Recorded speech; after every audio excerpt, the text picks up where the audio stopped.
I will not allow, for example, my running mate or my deputy president to be humiliated by junior staff. I am putting you, Rigathi Gachagua, on notice. You are going to be impeached. I can confirm that to you. It is because people are fighting over the loot. This is not about policy. He's finally realizing that now the only thing he can do is run to his community and say, whoa, hey, you see they're killing me. Hello and thanks for joining us here at Brave Kenya TV, where we stand for good governance, accountability and progressive politics. Now the issue of Gachagwa's impending impeachment has been hogging the newspaper headlines, including social media is lit with many videos of Gachagua getting active, trying to marshal the Kikuyu community to rally behind him. He's trying to go to the masses because the MPs have already lined up behind Kindiki. They've said Kindiki is their spokesperson. So his only option right now, because mark you, this impeachment is lined up and it's going to happen. Whether you're listening to Sudi or you're listening to people like Zahir Janda and Nyariba Richache MP, they're all indicating that it's going to happen soon. I am putting you, Rigathi Gachagua, on notice. You are going to be impeached. I can confirm that to you today. And I shall be in charge of that impeachment myself. But Kenyans, with a good sense of judgment, are telling everyone, look, don't be sucked in. This is not your war. This is not your battle. Because Gachagua has not been particularly pro-people. He has not been a progressive politician. Looking at his politics over the last 2 years or so, he has been a tribal leader. He has been vouching, he has been fighting for Central Kenya mainly. In fact, at one point, he annoyed everyone in the country by likening the Kenya Kwanza government to a company that has shareholders. And he refused to withdraw that remark. Even after being slapped down by RUTO, he refused to apologize and withdraw that remark. Starting from last year, during the cost of living protests by Azimio, there were many people who were killed, gunned down, and Gachagua was then marshalling the police forces. At one time, RUTO was outside the country, and Gachagua called the security chiefs together. And that is the week, you remember, when they raided Uhuru's farm and stole his sheep in broad daylight. They carried on for the whole day, and the police never intervened. And though they made up with Uhuru later, it was after he realized that RUTO was actually beginning to sideline him.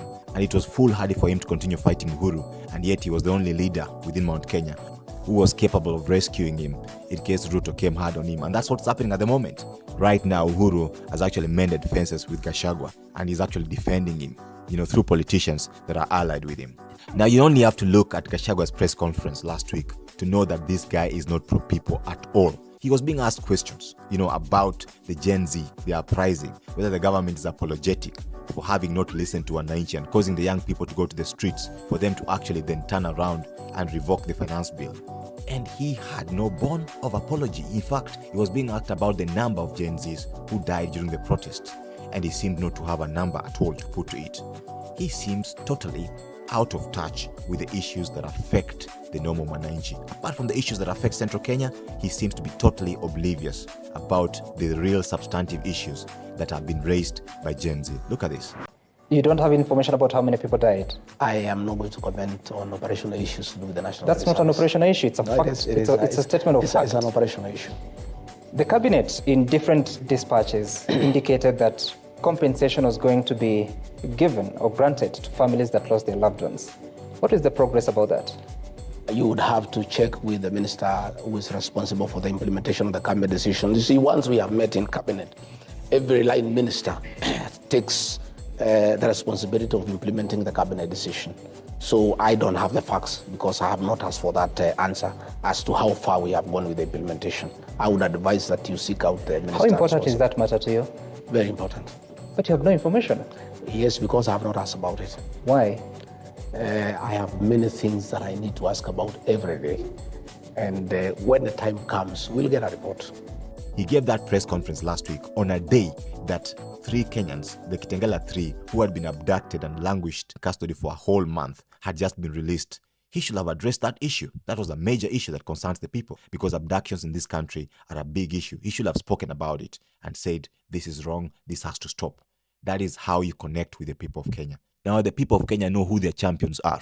They will come to your defense. You don't need to drum it up. Twitter, X will be alight. If people think you're being treated unfairly and they know that you're pro-people, you're fighting for the people, they will defend you. You don't need to have MPs go on road shows, try to drum up, oh, my people, whip up political emotions, whip up ethnic emotions to try and defend yourself. People will defend you if you're a pro-people politician. That's what people did with Bomb Jaggi.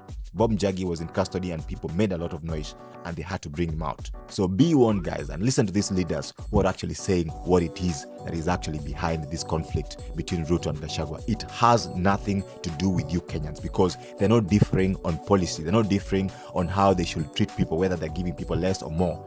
They are differing because of what they're sharing among themselves. These are two thieves arguing on their share of what they have plundered. Listen to these leaders, Senator Nyonka, Fanyamambo Kinuthia, and Murara Kebaso. Ayub, let me ask you, why is it that every 2.5 years you have a fight within the presidency? The deputy is fighting with the president every 5 years. Look at the elections. It is because people are fighting over the loot. This is not about policy.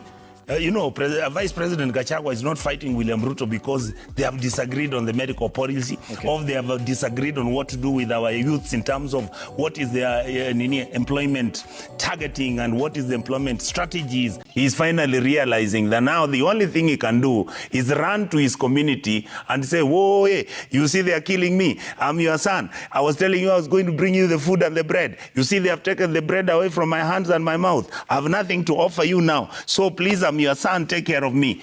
Yani all of a sudden, Rigiji's problems have become our problems. They've become community problems. And so anybody who has a Kikuyu name like me, who has the name Kinuthia after Fanyamambo, and because I am vocal, I'm supposed to be added to all WhatsApp groups zenye zinahusu shida za Rigiji. Let me tell you, this government was bad from the word go. I don't support the president. I don't support the deputy president. I don't support Kindiki. And I don't support anybody, including the broad-based guys who are working with this government. So for anybody to come and tell me now that you are vocal, join us, join WhatsApp group ya Rigiji. Today alone I've declined 6 requests from different people. Na sitaki na siingi. Lakini nataka niwazungumzie watu wa Mount Kenya. Nyinyi wa Kikuyu, wa Meru, wa Embu, wa Tharaka, na watu wote ambao wanaishi ndani ya Mount Kenya ambao nimesahau kwa hiyo list. Nataka mnisikize vizuri. Hii mchezo ambayo inaendelea kati ya Gachagua na William Ruto na Kindiki haiwahusu. It is not about you. Haiwahusu hata kidogo. Si ati wanapigania ni nani atawafanyia kazi vizuri kuliko mwingine. Si ati wanapigania ni nani atawaletea maendeleo kuliko mwingine. Si ati wanawapigania ile miradi ya serikali ambayo imekwama iweze kuamuliwa. Hawa watu wanapigania pesa yenu. Wameiba mpaka wameanza kupigana wenyewe. Na nyinyi mnawaonea huruma. Mnasema ati Gachagua ni mtoto wetu, ni Mkikuyu ni wetu, ni mwizi lakini ni wetu, wacha tumtetee. Nataka niwaambie hivi Wakikuyu na watu wote wa Mount Kenya, Meru, Embu, Mbeere, Tharaka wote. Huruma ni estate. Wacheni kuonea huruma watu ambao kila siku wanawaibia. Walikuwa wapi siku ambayo watu walikuwa wanauawa Githurai? Walikuwa wapi siku ambayo watu walikuwa wanauawa Karatina? Hao watu wamepora kaunti zenu wamezimaliza. Wamepora national government wamemaliza. Na hiyo pesa ndio wanaletea wajumbe, wanakuja kufanya rallies, wanasema kwamba sisi ni Wakikuyu lazima tutetee mtoto wetu. Yeah, indeed, we should be wary of being sidetracked, being drawn into battles that are not ours, that cannot benefit us as Kenyans.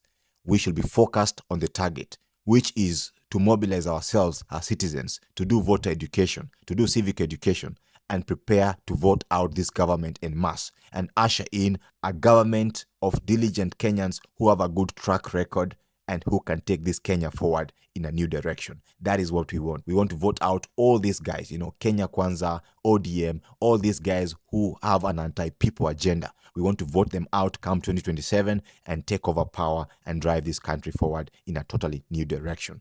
If an opportunity arises before 2027, let us take it in unity. If it's going to the streets, if it's going to the courts and having a referendum, let us do it in unison. Let us vote out these guys. Whether it's Ruto, whether it's Gachagua, they are all birds of the same feather. They do not champion the interests of the people. They are forgotten. They made the promises for bottom up, but now that they're in government, they have forgotten about it. Deputy President has got a budget for his spouse, has got a budget to renovate his home in terms of millions. His office is spending millions and billions that he knows Kenyans don't have. then he comes out to pretend that he's working for the interest of the common man. Why doesn't he sacrifice some of his budget just to show that he is willing to sacrifice so that Kenyans can benefit? So we're not buying this. We're not boarding this vehicle.